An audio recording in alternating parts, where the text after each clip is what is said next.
Hi hello friends, welcome back.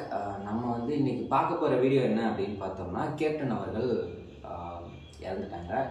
So அவரை பற்றின என்னோட தாட்ஸ், என்னோட நினைவுகள் தான் நான் உங்கள் கூட ஷேர் பண்ணிக்க போகிறேன். நான் சின்ன வயசுலேருந்து என்னென்ன மாதிரி விஷயங்களெல்லாம் அவரை பற்றி தெரிஞ்சு, அவரை பார்த்து, அவர் என்ன மாதிரி விஷயங்களெல்லாம் பண்ணார், நமக்கு ஒரு அட்மையர் இருக்கும்ல, அந்த மாதிரி விஷயங்களை நம்ம பேசலாம். ஏன்னா அவர் இறந்துட்டாரு. ஏன்னா இந்த சமயத்தில் தான் எல்லாரும் அவர் நல்லவர், அவர் மாதிரி யாருமே உலகத்தில் கிடையாது, அவரை அவர் தான் இருக்கிறதுலே மிகப்பெரிய தலைவர், மிகப்பெரிய ஒரு என்ன சொல்கிறது, எல்லாருக்கும் நல்ல மனசு, நல்ல எண்ணம் அப்படின்ற மாதிரியெல்லாம் இனிமேல்ட்டு பல விதமாக பல பேர் என்ன வேணால் பேசலாம். ஆனால் அவருக்கு சரியான நேரத்தில் அவர் கொடுக்க வேண்டிய விஷயங்கள், அவருக்கு வரக்கூடிய ஒரு நல்ல ஒரு பாசிட்டிவான அவர் இறங்கின விஷயத்தில் நடக்கலை அப்படின்னு தான் சொல்லணும். ஏன்னா அரசியலில் அவர் ஒரு இடத்துல தான் இருக்கார். ஆனால் பட் ஜெயிச்சு இந்த மக்களுக்கு அவர் நிறைய விஷயங்கள் பண்ணணும்னு நினச்சதை அவரால் செய்ய முடியலை அப்படின்றது ஒரு மிகப்பெரிய வருத்தம். பட் நம்ம அதுக்குள்ளே போக வேணாம், அரசியலுக்குள்ளே நம்ம போக வேணாம். பர்சனலாக சின்ன வயசுலேருந்து சினிமாவில் சொல்கிறேன், விஜய், அஜித், ரஜினி, கமல், ஸோ இந்த மாதிரி அர்ஜுனாக இருக்கட்டும், சரத்குமார் அவர்கள், இந்த மாதிரி நிறைய ஆக்டர், கார்த்திக், நிறைய ஆக்டர் இருக்காங்க. அப்போ இருந்த காலகட்டத்தில் நான் ஸ்கூல் படிக்கும்போது ஒரு 3rd ஸ்டாண்டர்ட் 4th ஸ்டாண்டர்ட்லேருந்து ஒரு அரௌண்ட் ஒரு 12th 10th அந்த மாதிரி அந்த படிக்கிற காலகட்டத்தில் எப்போன்னா ஒரு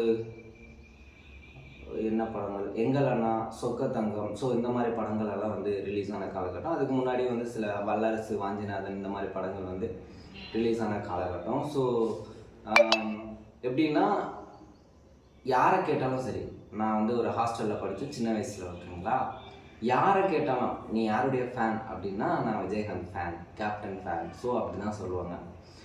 அந்த மாதிரி ஒரு பர்சன் தான் கேப்டன் அவர்கள். நான் சின்ன வயசில் முதல்ல ஒரு ஹீரோவை நேரில் பார்த்தான்னா அது அவர் தான். ஏன்னா எங்கள் ஊருக்கு வந்திருக்காரு. ஸோ ஆத்தூர், சேலம் ஆத்தூர் அவர் வந்திருக்காரு மாநாட்டுக்கெல்லாம். அவரோட பேச்சு, அந்த மாதிரி விஷயங்களை கேட்ட ஒரே பர்சன், முதல்ல ஒரு சினிமா ஆக்டராக, ஒரு அரசியல்வாதியாக, ஒருத்தங்களை நம்ம ஒரு நடிகர், ஒரு பெரிய ஆளுங்களை நம்ம பார்த்தோம் அப்படின்னா நான் ஃபஸ்ட்டு பார்த்த ஒரு ஆள் அவர் தான். எங்கள் ஊர் கல்யாணத்துக்கு வந்திருக்காரு எங்கள் ஊருக்கு. ஸோ எனக்கு அப்போவே அவர் சொல்கிறது, எப்படி அவரை படத்தில் பார்ப்போம் அதே ஒரு பேச்சு, அந்த ஒரு கம்பீரம் இருக்கும்ல, அது அவருடைய அந்த ரியல் லைஃப் அவர் இருக்கிற ஒரு இதுலேயும் கண்டிப்பாக இருக்கும். ஸோ இந்த மாதிரி தான் அவர் சின்ன வயசுலேருந்தே எனக்கு ரொம்ப ரொம்ப பிடிக்கும். என்னை சுற்றி இருக்கிறவங்களை யாரை கேட்டாலும் எல்லாருமே கேப்டன் ஃபேன், விஜயகாந்த் ஃபேன் அப்படி தான் சொல்லுவாங்களே தவிர வேறு யார் பேர் நான் சொல்லி பெருசாக கேள்விப்படுறதே கிடையாது. அதுக்கப்புறம் தான் வளர வளர அவர் அரசியல் போனதுனால வேறு தாட்ஸ், நம்ம அப்புறம் காலேஜ் அந்த மாதிரி போயாச்சு. பட் ஸ்கூல் லைஃப் எனக்கு இது ஒரு மறக்க முடியாத நினைவுகள். கண்டிப்பாக அவரை கண்டிப்பாக யாராலையும் மறக்க முடியாது. ஏன்னா அவர் செஞ்ச விஷயங்கள் அந்த மாதிரி. அவர் அரசியலில் ஜெயிச்சு தான் இதெல்லாம் பண்ணோம் அப்படின்னு கிடையாது. ஏன்னா அவர் ஒரு நல்ல மனிதர் அப்படின்றது அவர் கூட பழகின எல்லாருக்குமே தெரியும். அவர் செஞ்ச செயல்களும் சரி, அவர் பேசின பேச்சும் சரி, இன்னைய வரையும் அதை அவர் ஃபாலோ பண்ணிட்டுருக்காரு. பட் அவர் பேசும்போது எனக்கு ஒரு மாதிரி இருக்கு. ஓகே, அவர் இறந்துட்டாங்க அப்படின்றத நிறைய பேருக்கு ரொம்ப ரொம்ப ரொம்ப ரொம்ப கஷ்டமாக தான் இருக்கும். ஏற்றுக்கூடிய அந்த மனநிலை தான் இருப்பாங்க. ஆனால் அவர் இவ்வளோ நாள் உடல்நிலை குறைவால் இருந்ததே ஒரு மிகப்பெரிய டிசப்பாயின்மெண்ட்டு தான். ஏன்னா ஒரு நல்லா இருக்கிற மனசு திடீர்னு இருந்துட்டா நமக்கு எப்படி சொல்கிறது, இப்படி ஆயிடுச்சு அப்படின்ற ஒரு அந்த திக்னஸ் இருக்கும். ஆனால் அவர் குணமாய் வந்துடுவார், பழைய மாதிரி வரணும் அப்படின்னு தான் எல்லாருமே ஆசைப்பட்டாங்க. பட் அது நடக்கலைன்றது ஒரு மிகப்பெரிய வருத்தம் தான்.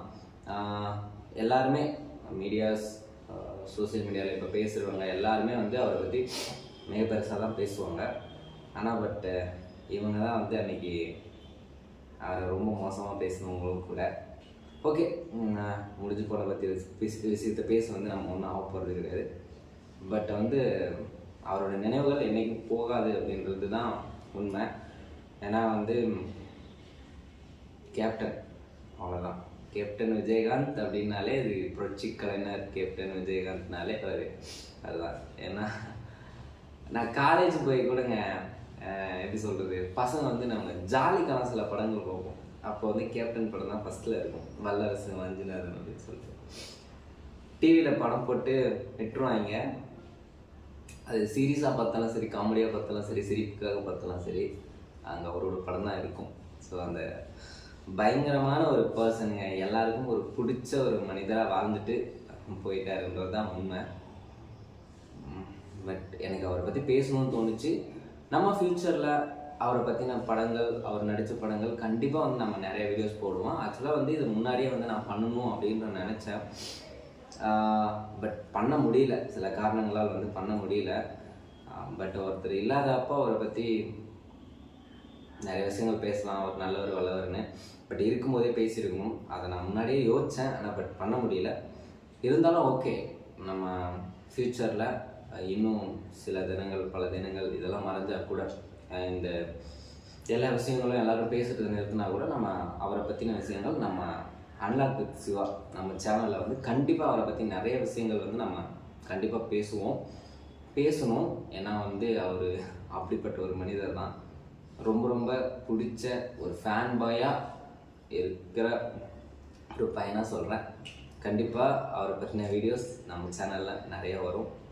நீங்கள் ஒரு வேளை இந்த வீடியோ பார்க்குறீங்க அப்படின்னா உங்களுக்கு கேப்டனை எந்த அளவுக்கு பிடிக்கும் அப்படின்றத கமெண்ட்ஸில் சொல்லுங்கள். நீங்கள் வந்து அவர் என்ன மாதிரி வந்து பார்த்தீங்க, அவர்கிட்ட உங்களுக்கு பிடிச்ச குணங்கள் என்ன அப்படின்றத வந்து நீங்கள் கண்டிப்பாக வந்து மென்ஷன் பண்ணுங்கள். அவ்வளோதான். இந்த வீடியோவில் நம்ம வேறு வீடியோவில் பேசலாம், கண்டிப்பாக பேசலாம். நிறைய விஷயங்கள் அவரை பற்றி பேச வேண்டியது இருக்குது, கண்டிப்பாக பேசலாம். இந்த உலகத்தில் யாருக்கு என்ன வேணால் நடக்கலாம், எப்போ வேணால் நடக்கலாம். ஆனால் யார் யாருக்கு என்னென்ன நடக்கணும் அப்படின்றத யாராலையும் வந்து தீர்மானிக்க முடியாது. ஆனால் எங்கள் கேப்டன் எல்லாருக்கும் அவரோட நல்ல குணங்களை மட்டுமே காமிச்சு நல்லபடியாக எல்லாரையும் பார்த்துக்கிட்ட எங்கள் கேப்டன் எங்களை விட்டு போனது மிகப்பெரிய வருத்தம். என்றைக்குமே எங்கள் கேப்டன் எங்கள் நினைவுகளில் வந்து வாழ்ந்துக்கிட்டு தான் இருப்பார்.